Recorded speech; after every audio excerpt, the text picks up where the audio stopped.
কুটিলতা আছে, আমার যত খায়েশ আছে, যত খারাপ চিন্তা চেতনা প্রবৃত্তি আছে, এগুলোকে জবাই করতে হবে।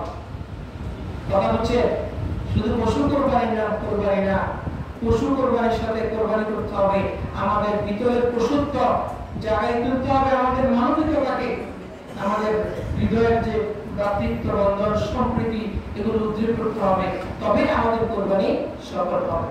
আল্লাহ আমাদের পশু কোরবানির সাথে সাথে যত পশুত্ব আছে সমস্ত পশুত্বগুলোকে কোরবানি করার তৌফিক দান করে। আমিন। আর কোরবানি যখন দিবে তখন এটা মাথায় রাখতে হবে, আল্লাহ আপনাকে খুশি করার জন্য এই কোরবানি দিচ্ছি। যদি প্রয়োজন হয় আল্লাহ আপনার রাহে আমার এই জীবনটা দিতে প্রস্তুত আছি ইনশাআল্লাহ। এখন যদি গাজাতুল হিন্দ শুরু হয়ে যায়, যারা যুবক আছে জিহাদের জন্য প্রস্তুত আছে ইনশাআল্লাহ? আসি প্রস্তুত?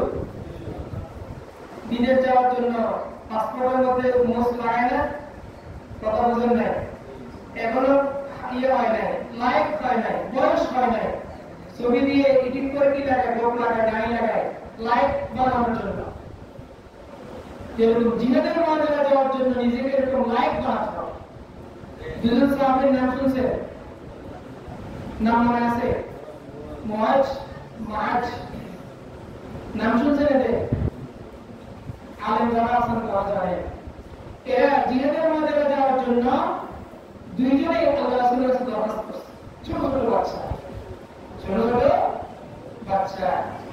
তো এরা যখন মাপ নেয় না, ও যে আমার সেনাবাহিনী বিভিন্ন বাহিনীতে মাপ নেয় না, নেওয়ার সময় মাপ নিচ্ছে, এরা একজনে আগে ভর্তি করা।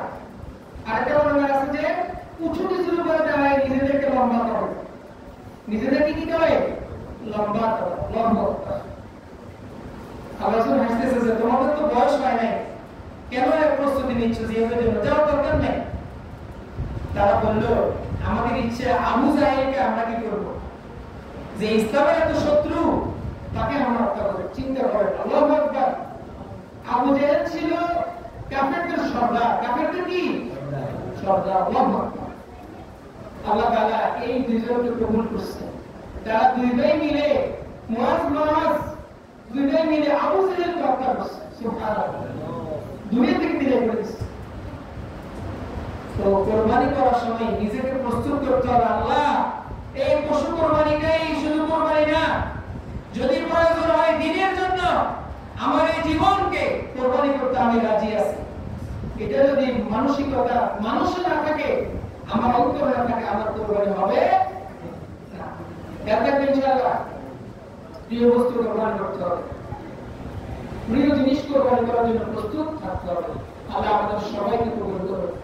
আজকের দিন দোয়া কবুলের দিন, সবাই নিজের জন্য দোয়া করবো, আত্মীয় স্বজনের জন্য দোয়া করবো, যারা আমাদেরকে ভালোবাসে, আমরা যাদেরকে ভালোবাসি, যারা আমাদের কল্যাণে এগিয়ে আসে, যারা আমাদেরকে মহব্বত করে, তাদের জন্য দোয়া করবো। আল্লাহ তাদেরকে সুখী করে, দুনিয়া আখিরাতে কামিয়াবি দান করে। নিজের জন্য, আমাদের জন্য, পরিবার পরিজনের জন্য, সবার জন্য আজকের দিবস দোয়া করবো। আজকের দিন দোয়া কবুলের দিন। বেশি বেশি জিকির করবো, আস্তাগফিরুল্লাহ করবো, তাহলিল করবো, তাহমিদ করবো, লা ইলাহা ইল্লাল্লাহু আল্লাহু আকবার, সুবহানাল্লাহ আলহামদুলিল্লাহ ওয়া লা ইলাহা ইল্লাল্লাহু আল্লাহু আকবার ওয়া লিল্লাহিল হামদ। এই দোয়াগুলো বেশি বেশি করব ইনশাআল্লাহ। আর আমাদের ঈদের নামাজ কখন হবে? সালাতের পরে আমাদের কমিটির লোক আছেন, ওনারা সিদ্ধান্ত নেবেন ইনশাআল্লাহ। আল্লাহ তাআলা আমাদের কোরবানি কবুল করুন, আমাদের সালাত